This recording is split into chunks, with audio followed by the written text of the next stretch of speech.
उत्तर प्रदेश और दिल्ली की राजनीति इस समय जिस तरह के हलचलों से गुजर रही है, उससे साफ झलकता है कि भारतीय जनता पार्टी और संघ परिवार के भीतर सत्ता संतुलन और नेतृत्व की दावेदारी को लेकर एक गहरी खींचतान चल रही है। सतह पर सब कुछ सामान्य और व्यवस्थित दिखाने की कोशिश की जा रही है, लेकिन अंदर खाने जो उबाल है उसने भाजपा के शीर्ष नेतृत्व से लेकर कार्यकर्ता स्तर तक सबको बेचैन करके रख दिया है। उत्तर प्रदेश की राजनीति में ठाकुरों की भूमिका ऐतिहासिक रूप से अहम रही है।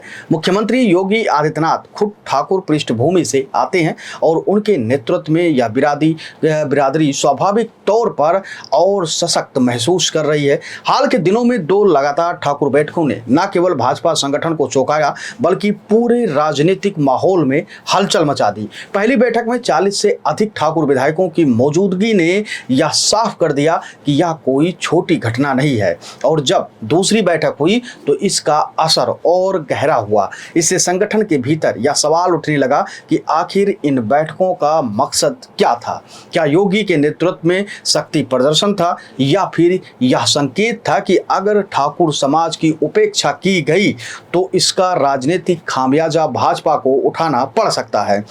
स्थिति इतनी गंभीर हो गई है कि प्रदेश संगठन की ओर से बाकायदा इस पर रिपोर्ट बनाकर दिल्ली भेजी गई है।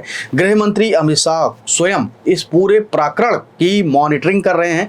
खबरें हैं कि कुछ नेताओं को जल्द ही तलब कर जवाब तलब किया जा सकता है। यह पहला मौका है जब किसी जातीय बैठक ने भाजपा नेतृत्व को इस स्तर तक सतर्क कर दिया है। यह भी उल्लेखनीय है कि ठाकुर बैठकों के अगले ही दिन कुर्मी विधायकों ने भी अपनी बैठक कर डाली, जिसका सीधा संदेश यही है कि प्रदेश में जातीय लामबंदी की राजनीति ने तेजी से पकड़ अपनी स्थान बना ली है।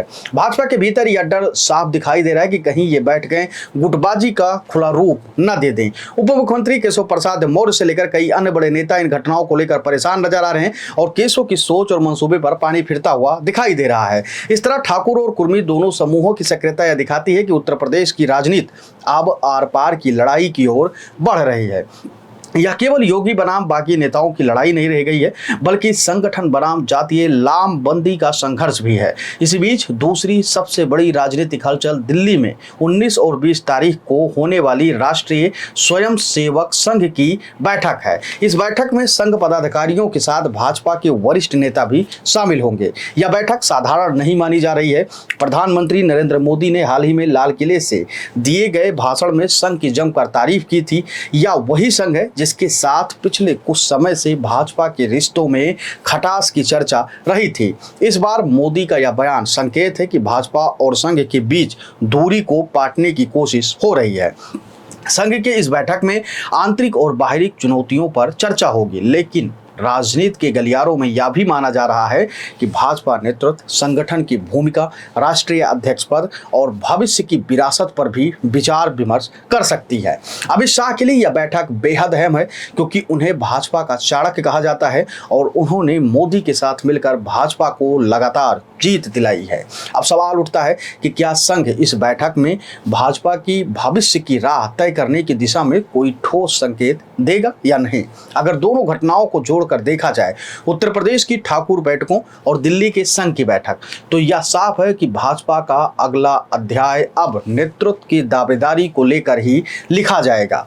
योगी आदित्यनाथ के पास विशाल जन आधार, हिंदू की सशक्त छवि और एक निर्णायक प्रशासक की पहचान है। उनकी हिंदू युवा वाहिनी को फिर से सक्रिय किया जा रहा है और संगठन से इतर जन समर्थन को धार दी जा रही है। संघ के भीतर भी यह चर्चा है कि योगी भाजपा के भविष्य के लिए एक जनप्रिय लोकप्रिय विकल्प हैं। वहीं अमित शाह के पास चुनावी रणनीति, संगठन पर पकड़ और मोदी के साथ लंबे समय तक का काम करने का भारी भरकम अनुभव है। उन्हें भाजपा का सबसे बड़ा चुनावी प्रबंधक माना जाता रहा है। यही वजह है कि शाह भी संघ और संगठन को अपने पक्ष में बनाए रखने के लिए हर संभव कोशिश कर रहे हैं।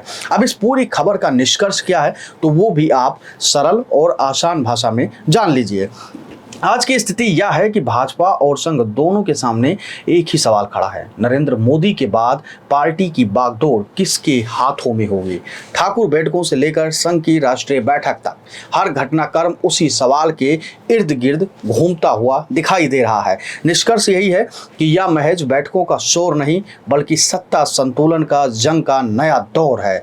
उत्तर प्रदेश की राजनीति से लेकर दिल्ली और नागपुर तक हर हलचल इस बात का संकेत दे रही है कि भाजपा की अगली राह न सिर्फ दिल्ली दरबार तय करेगा बल्कि लखनऊ की ताकत और नागपुर की रणनीति भी उसमें निर्णायक भूमिका निभाएंगी। सबसे बड़ी बात यह है, जहां एक तरफ ठाकुरों का बड़ा भारी भरकम बैठक हुआ और उसके कुछ दिन बाद कुर्मी विधायक एक जगह एक मंच पर एकत्रित हुए, तो ये साफ संकेत जाता है कि कुछ चीजें चल रही हैं अंदर ही अंदर और कुछ होने की तैयारी।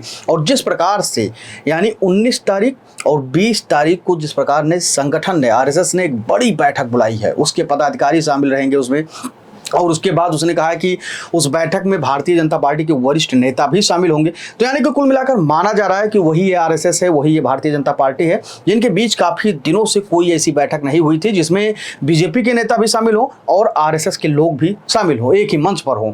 तो अब वो समय आ गया है और 19 और 20 तारीख को ये भारी भरकम बैठक होने जा रही है, जिसमें माना जा रहा है कि बहुत सारी ऐसी बातें, बहुत सारी तथ्यपूर्वक चीजें होने वाली हैं जिस पर पूरी देश की निगाहें टिकी होंगी। और उस पूरे मसले में, पूरे बैठक में योगी आदित्यनाथ का नाम भी शामिल है। कहा यह भी जा रहा है कि शाह भी उस बैठक में और राजनाथ सिंह और गडकरी जैसे नेता भी उस बैठक में शामिल हो सकते हैं, क्योंकि ये कोई आम बैठक नहीं है। आरएसएस ने इसको दिल्ली में बाकायदा बुलाया है और कई तरीके की बात, चाहे वो राष्ट्रीय अध्यक्ष को लेकर हो, उत्तर प्रदेश के प्रदेश अध्यक्ष को लेकर हो, या संगठन को लेकर हो, या फिर 2027 के चुनाव को लेकर हो, या फिर मोदी के बाद विरासत कौन संभालेगा इसको लेकर बातें हो, इस सब पे मोहर लगने वाला है। आप अपनी राय हमें कमेंट सेक्शन में जरूर दीजिएगा और बताइएगा कि आरएसएस ने जो बैठक बुलाई है और जो चिट्ठी यहाँ से लिखी गई है संगठन के द्वारा कि यहाँ पे इस तरीके का बैठक हुआ, इसमें ये लोग शामिल हुए, और जिस प्रकार से अमित शाह उस पूरी घटना का और उस पूरी बैठक की मॉनिटरिंग कर रहे हैं, उसको लेकर आप क्या कुछ सोचते हैं और क्या कुछ इसके मायने और मतलब है। आप अपनी राय हमको जरूर दीजिएगा, क्योंकि आपकी राय बहुत महत्वपूर्ण होती है। आपको पता होना चाहिए कि क्या कुछ स्थिति बन है, आपकी नज़रों में क्या कुछ हो रहा है। आप अपनी राय हमको जरूर दीजिएगा। धन्यवाद।